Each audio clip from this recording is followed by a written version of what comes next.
ಬೆಂಗಳೂರು ಮಹಾನಗರ ಪಾಲಿಕೆ ಬೃಹತ್ ಬೆಂಗಳೂರು ಮಹಾನಗರ ಪಾಲಿಕೆ ಆದದ್ದು ಹೇಗೆ? ಆಗ ವಾರ್ಡ್ಗಳ ಸಂಖ್ಯೆ ಎಷ್ಟಕ್ಕೆ ಏರಿಕೆ ಆಯಿತು? ಅದಕ್ಕಾಗಿ ಎಷ್ಟು ವರ್ಷ ಚುನಾವಣೆ ಮುಂದೂಡಿಕೆ ಆಯಿತು? ಆಗ ಮಾಜಿ ಮೇಯರ್ PR ರಮೇಶ್ ಅವರು ಮಾಡಿದ ಕಾನೂನು ಹೋರಾಟ ಎಂಥದ್ದು? ಬಿಬಿಎಂಪಿ ಈಗ GBA ಆಗಿ ಬದಲಾದ ಪ್ರಕ್ರಿಯೆ, ಇವೆಲ್ಲವನ್ನ ನೋಡೋಣ ಎಳೆ ಎಳೆಯಾಗಿ.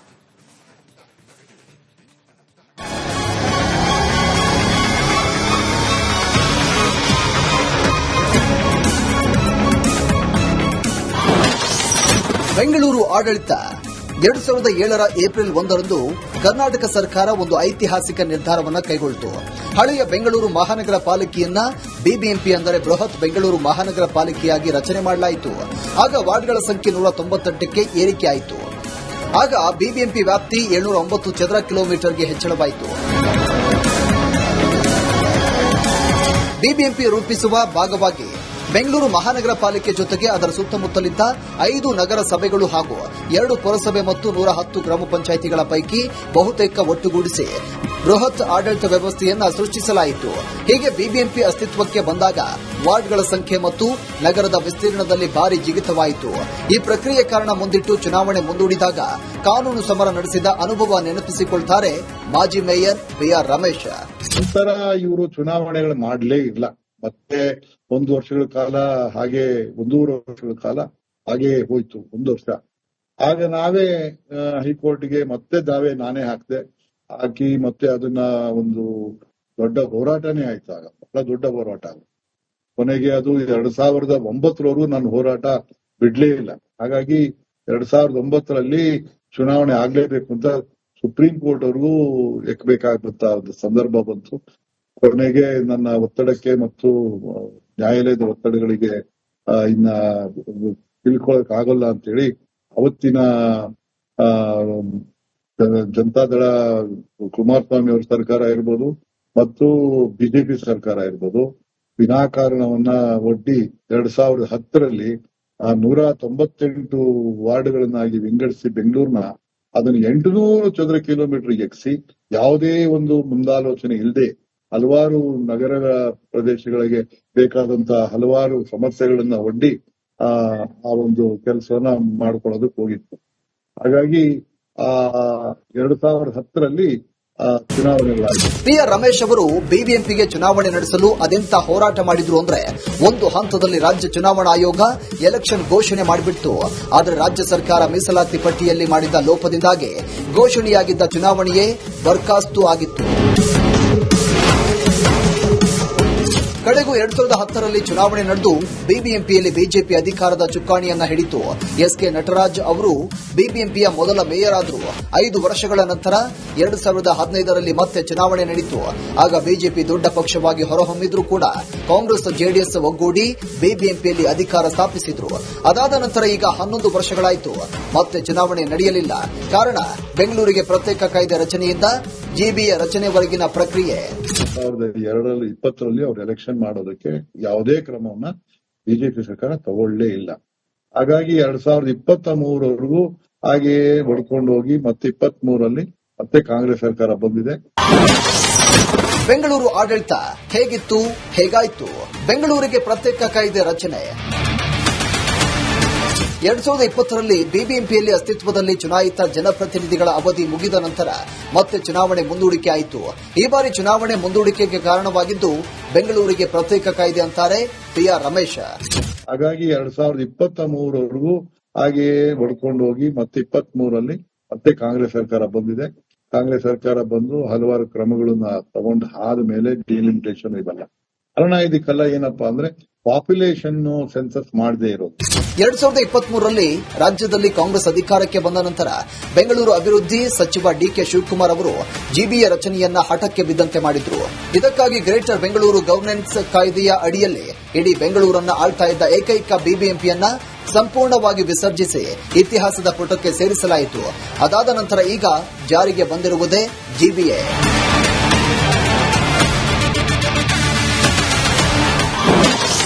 ಇಸವಿ 2025-26 GBA ರಚನೆ 5 ಪಾಲಿಕೆಗಳು 369 ವಾರ್ಡ್ಗಳು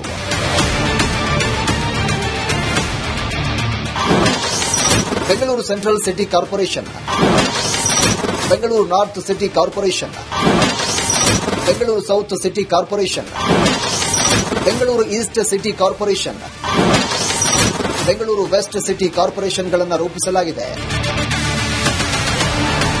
ಈ ನೂತನ ಗ್ರೇಟರ್ ಬೆಂಗಳೂರು ಅಥಾರಿಟಿ ಮೇಲೆ ನಿಗಾ ಇಡಲು ಸಮನ್ವಯ ಸಾಧಿಸಲು ಮುಖ್ಯಮಂತ್ರಿಗಳ ನೇತೃತ್ವದಲ್ಲಿ ಗ್ರೇಟರ್ ಬೆಂಗಳೂರು ಅಥಾರಿಟಿ ಎಂಬ ಸರ್ವೋಚ್ಚ ಸಂಸ್ಥೆ ಕೆಲಸ ಮಾಡ್ತಾ ಇದೆ.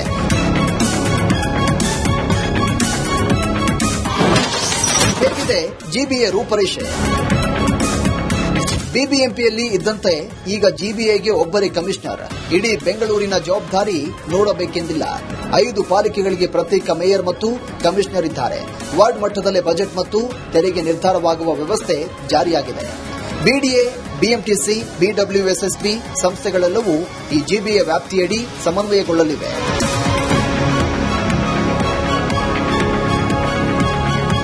ಗ್ರೇಟರ್ ಬ್ಯಾಂಗ್ಳೂರ್ ಅಥಾರಿಟಿ ಅಂತ ಮಾಡಿ ಅದರಲ್ಲಿ 5 ಭಾಗಗಳನ್ನಾಗಿ ಮಾಡಿ ಇವತ್ತು central, east, west, south, north ಅಂತ ಹೇಳಿ 5 ಕಾರ್ಪೊರೇಷನ್ ಅಂತ ಮಾಡಿದ್ದಾರೆ.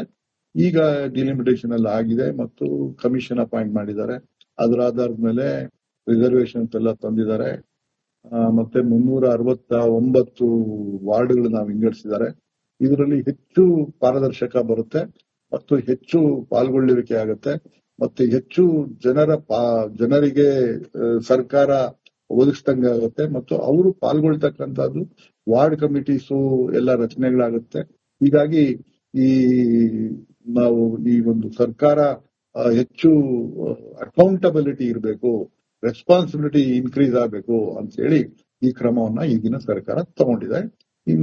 ಸರ್ಕಾರ ಇದು ಬಹಳ ಹಿಂದೆನೆ ನಮ್ಮ ಸರ್ಕಾರ ರಾಜ್ಯ ಏನು ಕಾಂಗ್ರೆಸ್ ಸರ್ಕಾರ ಬರಕ್ ಮುಂಚೆನೆ ಕೆಲವು ಈ ಪ್ರಕರಣವು ನ್ಯಾಯಾಲಯದಿಂದ ನ್ಯಾಯಾಲಯದ ಒಂದು ಆದೇಶಗಳ ಒಳಪಟ್ಟಿರೋದ್ರಿಂದ ಇದು ಸಬ್ಜುಡಿಸ್ ಮತ್ತೆ ಸಬ್ಜುಡಿಸ್ ಆಗತಕ್ಕಂತ ಸಂದರ್ಭ ಇರೋದ್ರಿಂದ ನಾವು ನ್ಯಾಯಾಲಯದ ಆದೇಶಗಳು ಕಾಯ್ದ್ವಿ. ನ್ಯಾಯಾಲಯ ಆದೇಶ ಈಗ ಆಲ್ರೆಡಿ ಕೊಟ್ಟಿದ್ದಾರೆ.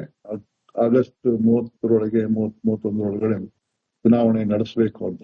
ಹಳೆಯ ವ್ಯವಸ್ಥೆಯಲ್ಲಿ ಮೇಯರ್ ಅವಧಿ ಕೇವಲ 1 ವರ್ಷ ಇರ್ತಾ ಇದ್ದರಿಂದ ಅವರಿಗೆ ನಗರದ ಅಭಿವೃದ್ಧಿಗೆ ದೊಡ್ಡ ಯೋಜನೆ ರೂಪಿಸಲು ಸಮಯವೇ ಸಿಗ್ತಾ ಇರಲಿಲ್ಲ.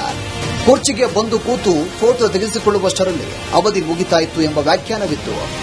ಆದರೆ ಇಂದಿನ ಜಿಬಿಎ ವ್ಯವಸ್ಥೆಯಲ್ಲಿ 30 ತಿಂಗಳ ದೀರ್ಘಾವಧಿ ಸಿಗೋದ್ರಿಂದ ಮೇಯರ್ ಪಟ್ಟಕ್ಕೆ ಹೆಚ್ಚಿನ ರಾಜಕೀಯ ಮತ್ತು ಆಡಳಿತಾತ್ಮಕ ಶಕ್ತಿ ಬಂದಿದೆ. ಆದರೆ ಇದೆಲ್ಲ ಆಗುವುದು ಚುನಾವಣೆಯಾದಾಗ. ಆದರೆ ಚುನಾವಣೆ ನಡೆಯದಂತೆ ತಡೆಯುವ ರಾಜಕೀಯವೂ ಬೆಂಗಳೂರಲ್ಲಿದೆ.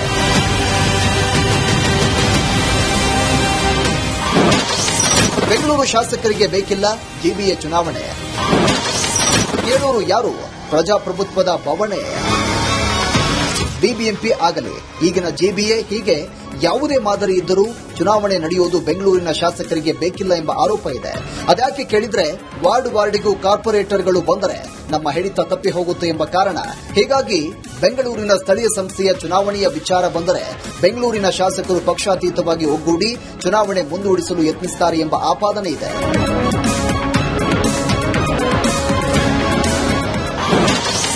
ಜಿಬಿಎ ರಚನೆಗೆ ಮಾದರಿ ಯಾವುದು? ಇಂದಿನ ಜಿಬಿಎ ವ್ಯವಸ್ಥೆಗೆ ಅತ್ಯುತ್ತಮ ನಿದರ್ಶನ ದೆಹಲಿ ಮತ್ತು ಲಂಡನ್ ಮಾದರಿ. ಹೌದು, ದೆಹಲಿಯಲ್ಲಿ ಹಿಂದೆ 3 ಮುನ್ಸಿಪಲ್ ಕಾರ್ಪೊರೇಷನ್ಗಳಿದ್ವು, ನಾರ್ತ್, ಸೌತ್ ಮತ್ತು ಈಸ್ಟ್. ದೆಹಲಿಯ ಆ ವಿಕೇಂದ್ರೀಕರಣ ಮಾದರಿ ಮತ್ತು ಜಾಗತಿಕ ಮಟ್ಟದ ಗ್ರೇಟರ್ ಲಂಡನ್ ಅಥಾರಿಟಿ ಮಾದರಿಯನ್ನು ಆಧರಿಸಿ ಇವತ್ತಿನ ಜಿಬಿಎಯನ್ನು ಸೃಷ್ಟಿ ಮಾಡಲಾಗಿದೆ. ಲಂಡನ್ನಲ್ಲಿ ಹೇಗೆ ಸಣ್ಣ ಸಣ್ಣ ಬರೋಗಳು ಇದ್ದು ಮೇಲಿರುವಂತಹ ಅಥಾರಿಟಿ ಎಲ್ಲವನ್ನ ನಿಯಂತ್ರಿಸುತ್ತದೋ ಅದೇ ರೀತಿ ಬೆಂಗಳೂರಿನ ವ್ಯವಸ್ಥೆ ರೂಪಿಸಲಾಗಿದೆ.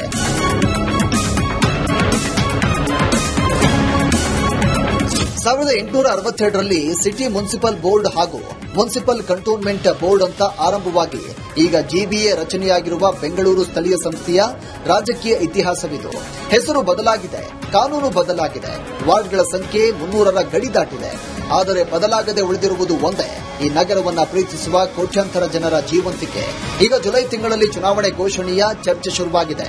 ಜಿಬಿಎಗೆ ಚುನಾವಣೆ ನಡೆದು ಹೊಸ ಆಡಳಿತ ವ್ಯವಸ್ಥೆ ಬಂದು ನಮ್ಮ ಬೆಂಗಳೂರು ಕಸ ಮುಕ್ತ, ಸಂಚಾರ ದಟ್ಟಣೆ ಮುಕ್ತ, ಹಸಿರು ನಗರ